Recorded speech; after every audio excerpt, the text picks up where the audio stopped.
The Lunaverse, Episode 24, Secret of Atlantis, by Orange, Chapter 5. Are you sure about this, Cerberus? Asked Seastone, his voice deep and rumbling. I don't know what we do if... Seastone looked away from his leer, letting the implications hang in the water. Ditzy could detect worry on the faces of all the sea ponies that were going to be left behind. Yes, I am.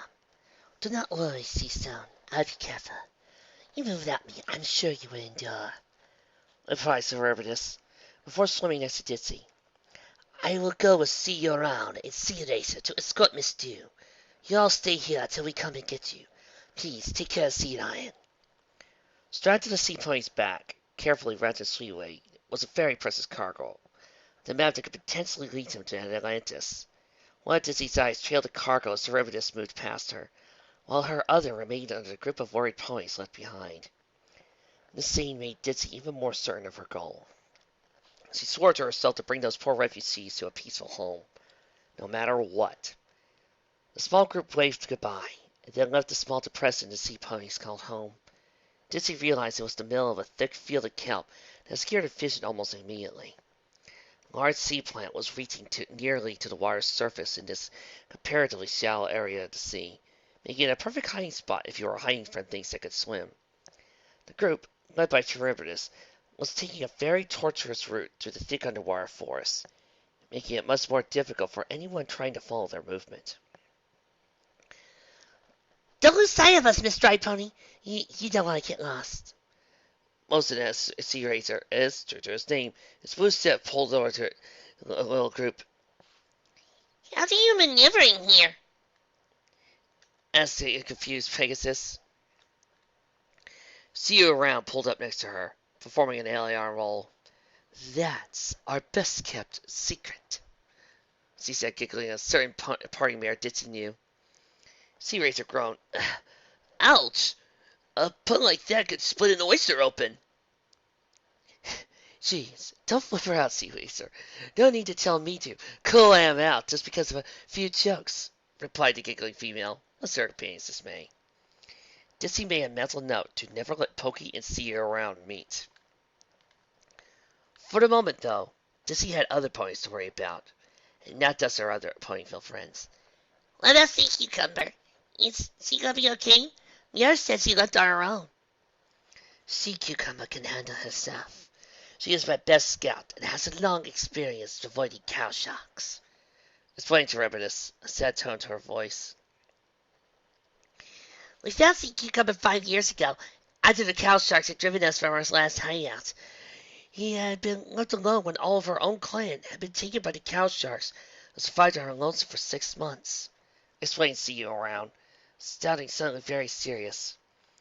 We had just lost many of our own, so we left her to join our clan. That's awful.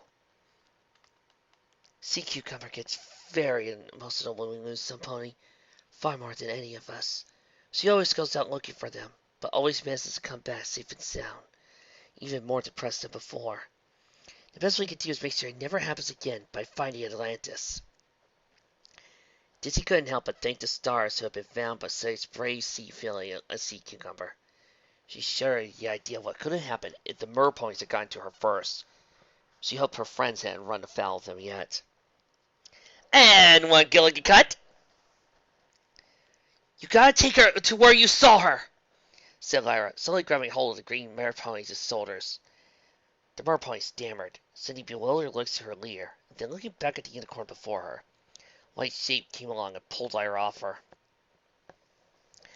Maybe we should let... What was your name again? Began the blue unicorn. The merpony looked to Scylla, who nodded her assent before answering. Lute! A lute turtle! Lute Tutor, tell her story, and then we can decide on the course of action. Let's try not to scare our own unique to poor Miss Dew. Lyra sighed a suggestion. You're right, Miss Rarity, she said, turning back to Lute with a sad smile. I'm sorry I startled you, Lute. I'm Lyra. This is Rarity and Trixie. We lost our friend, and we ran into a rock beauty on our shirts. We're hoping you can help us find her. And if what you're telling is true, this search party just turned into a rescue mission. added Trixie, frowning. Rescue? But you can't. It's too, began Lute. But before her glance was still, it made her stop and sigh. I guess I can tell you what I saw. It wasn't much, really. We've been scouting to find a trace of sea pony activity, and I think we got the border of their territory figured out for now. So, I was over there when I spotted a sea pony. It was alone, with his really hair, so I hid and watched what it was doing. Looked like it was guarding some type of cave. It had a big piece of rock, or coral I couldn't really tell, in its fin. After a moment, some pony swam out of the cave at full speed, and the sea pony just whacked her behind the head with what she was holding. It was a grey, dry pony. All the funky fins, like I said, had yellow mane and golden eyes. That's Ditzy for sure! Commented Lyra, gasping at the idea of her friend suddenly being brutally knocked out like that.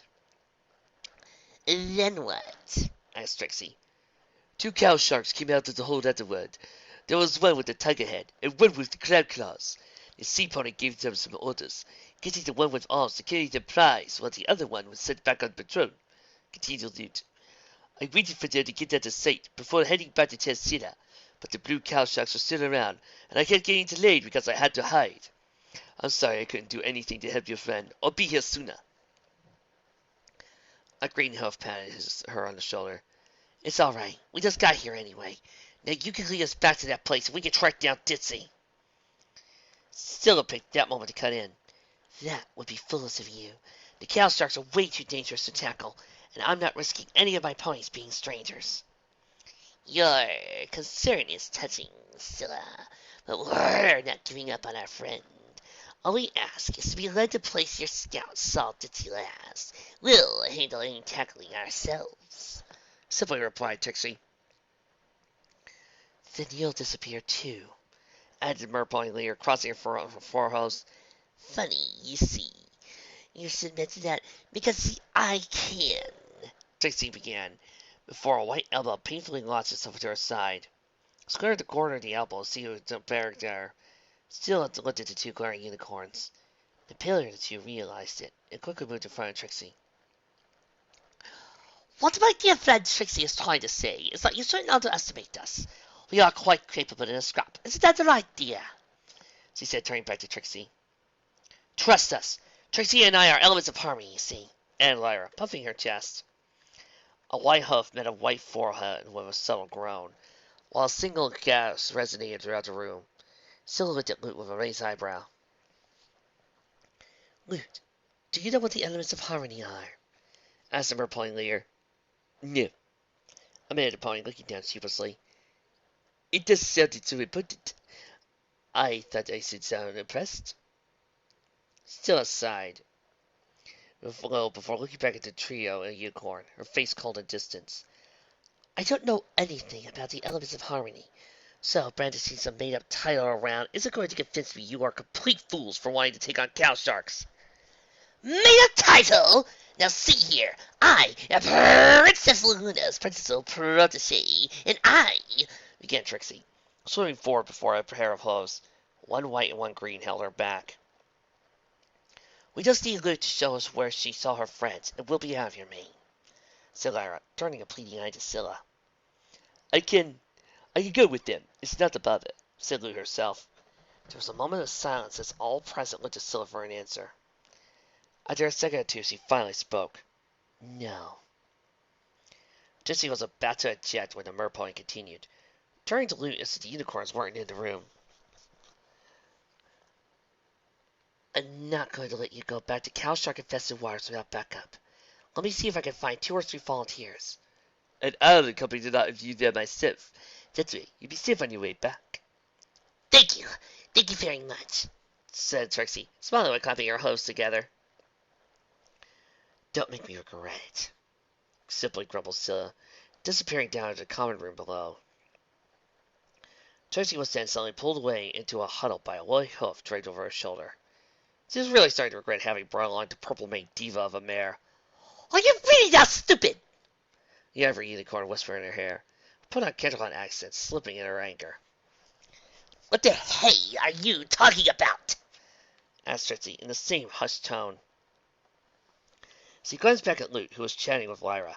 The minty unicorn was doing her best to show how ponies walked on land. It wasn't easy while floating in the water, but it was enough to make the merpony giggle. Commenting wouldn't be interrupted, so he went back to the temporary member of her group. She found a pair of cold blue eyes glaring at her. You're about to tell her you can make yourself invisible, although I specifically told you to keep our masculine ability under their radar in case we need a wild card. What kind of stage resistance revealed all her tricks before even doing them? Since when are you this paranoid? Rarity. They are going to help us. We'll be escorted to the bad guys' territory, and then we'll find Ditzy. Then we can find some way to help them back. I'm sure Luna knows something about Atlantis, so you can tell them, said Trixie with a pout. Exasperated shy. Something rather odd on the wire came out of the unicorn before she spoke. On since when are you discoverable? Of course they'll escort us, but only when they outnumber us. They talk about these fancy cow-shark enemies, but we haven't seen hide nor fin of them. And what makes you think you're so sure that other enemies are the bad guys?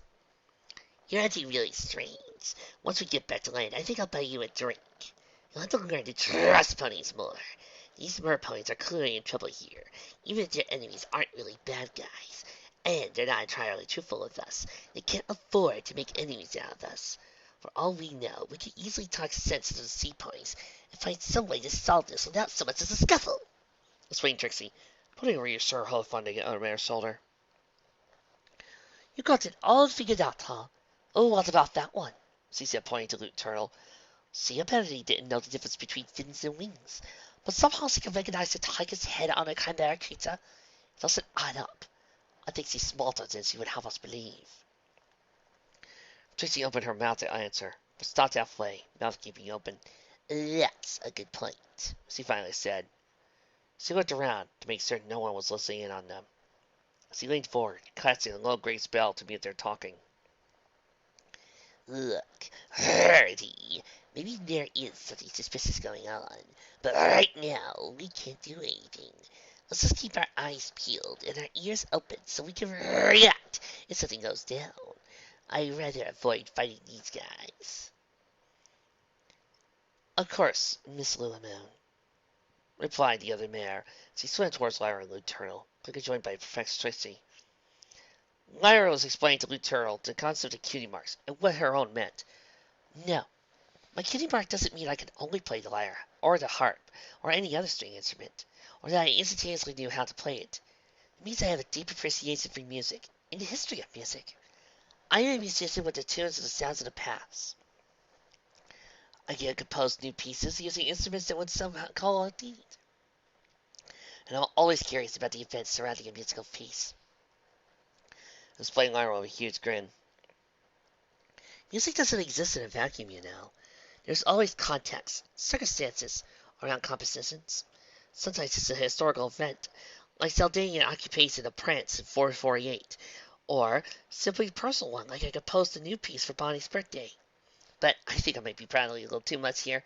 The point is, the cutie mark is more than just But Dibdim, finally turned, giggling. Lyra turned to giggle. Yes, that too, she said, grinning, before motioning to the approaching unicorns. Miss Rarity here has a cutie mark of 3 jewels that you see can find gemstones. But her real talent is bringing out the hidden beauty in everything, like jewels hidden in a plain rock. She's really good at it. You should see when she gets Trixie in a dress. You're too kind, but I do my best, despite the limited material I am given, she said, taking a bow. And what is that supposed to mean? Said Trixie, glaring. Any further discussion was interrupted by the return of Scylla, accompanied by Rock Beauty and the valiant male merpony that had been introduced to earlier, Dusty Jack.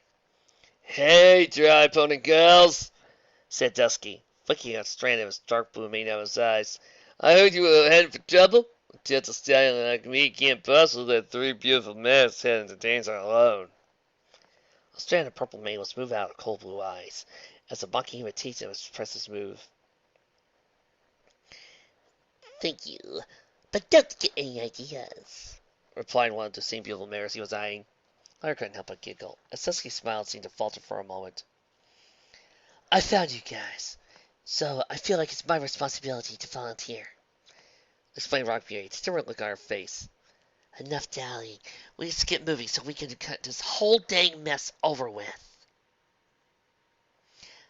I've been meaning to ask something began Ditzy, swimming next to Charybdis. The Pegasus and her escort had been swimming for a while now, taking all sorts of detours and keeping low to the ocean floor, all in an effort to keep out of sight. For a while now they'd been swimming in silence, even seeing around stopped with the jokes, and Ditzy felt like there was enough time to see her curiosity. Yes. If you don't mind me asking, how come you don't have C in your name like everybody else? Charybdis looked forlorn and nostalgic at the question, sighing subtly and looking off in the distance before she began to answer. When a sea pony is born, it is a momentous occasion. A new life is brought into this world, and sea ponies who were there or were but children themselves become parents. To note this change, the parents take on a new name, and now they give one, sometimes even the one they previously had, to their newborn child, explained Charybdis. Ditzy smiled. I'm a married kid, you know. I have a daughter named Dinky. She's with my friends and her half-sister right now. Did I meet your kid at your settlement? Sea Doodle was taken away last year, simply replied Charybdis. Ditzy felt terrible for asking now. It must be very painful to bring it up, and for a while didn't know what to say. She knew what it felt like to have your own flesh and blood taken away from you, even for a short while. My daughter was kidnapped once, she mentioned, not daring to look at Charybdis, instead staring forward. I risked it all to get her back, she did. It was a dangerous journey, but I had friends with me. Together we saved the day and I got my little muffin back.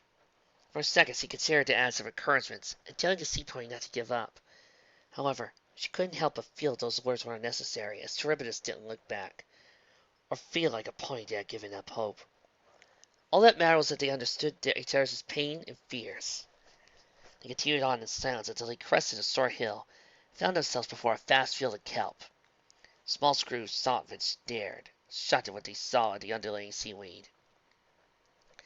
3 unicorns and 4 mer ponies were staring at them in shock. Trixie decided that she had stared at the violet tail and white backside in front of her long enough by now, and began to swim hard in order to pull ahead and change her view. After leaving the mer pony hideout, Scylla had insisted to take a very convoluted path through the winding underwater canyons and confusedly similar coral reefs, all in a paranoid effort to make it impossible for the unicorns to find their way back. Trixie had been lost on the second turn, so she didn't quite understand why they had wasted so long through the charade. Besides, he reasoned, it probably wouldn't be difficult to spot a right ship from above in the crystal waters of the southern seas. Lyra had taken to rock beauty like a fish in water. The great mer pony had turned out to, surprisingly, know quite a lot about music. Her education wasn't as thorough or formal as Lyra's, but the two had since devolved into an esoteric conversation on a comparative music theory, trying to guess how much common ground they shared. Luke Turtle was interested in well, but seemed to have only had a basic understanding of what was being discussed, yet seemed content to remain on the periphery of the conversation, asking a few questions from time to time.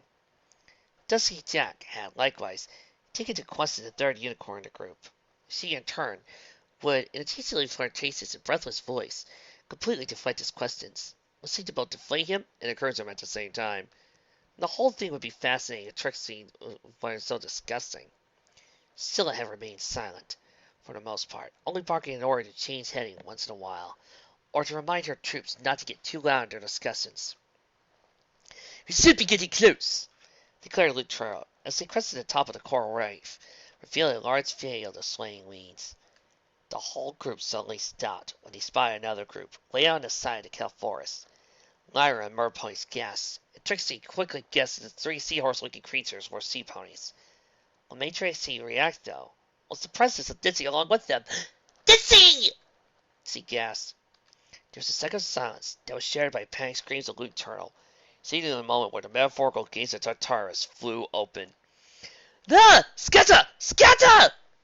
she shouted, grabbing onto the nearby Lyra and dragging her into the undulating mass of seaweed below. "Wait for me!" called Rock Beauty, driving under the green pair. Before Trixie could react, she was grabbed by Scylla and pushed in a different direction into the underwater forest. Last thing she saw before her field vision was Dusky Jack, also dragging her final companion into the seaweed. The white mare didn't look happy at all. Go, go, go! Don't let them catch us all together! Insisted Scylla. Stop panicking! My friend is right out there! I need to get to her! Replied Trixie, breaking free of Scylla's hooves. No time! Any second now they'll... began Ponyvlle before a new voice, resounding in the entire field, was heard. Cow sharks! Kidnap them! Called a decidedly female voice. Oh, Barnacle, cried Scylla, pushing Trixie away. Go that way and keep moving! Trixie stared in confusion as her merpony escort vanished amongst the kelp in an instant. The whole area was thick with the stuff, making it impossible to see more than a few feet ahead, and the taller strand partially blocked the view of what was above. It made for excellent cover, but also very disorienting. Blue Unicorn wasn't sure what to do when a large shadow fell upon her. She looked up and saw, gliding through the water with ease, the shape of a shark blocking the glare of the sun. To her horror, she realized that shark had huge crab arms sticking from the sides. She swallowed and quickly turned herself invisible. It didn't take long for the creature to swim away without noticing her, and so she returned to being visible. She needed to find her friends. Her eyes began to glow as she casted, again, the spell that allowed her to see magic. It didn't take long for her to spot the familiar trail of Lyra's water-breathing enchantment. She followed the trail through the thick mass green tail. Somehow, the trail vanished. It was not like following footsteps in the sand, and finding an area where the sand had obviously been disturbed to mask the trail. It wasn't entirely stubble, but it still meant she lost the trail. She grumbled a little, wondering if she could keep going in the same direction or try something else. Miss Trixie, I finally found you. Came familiar, an annoyingly snobbish voice from behind her. Trixie turned around, expecting to see the fashionista from Ponyville. She still had her magic sight activated, and it made the simple fact of plain as day. The white unicorn before her was not Rarity. You! She gasped, pointing a hoof at the point, wrapped in a subtle illusion before her. What did you say? Asked Lyra, staring disbelief at the inconspicuous form of Loot Turtle before her. The merpony had her back turned towards Lyra, but the unicorn could still see her from an angle, a smirk growing on her face.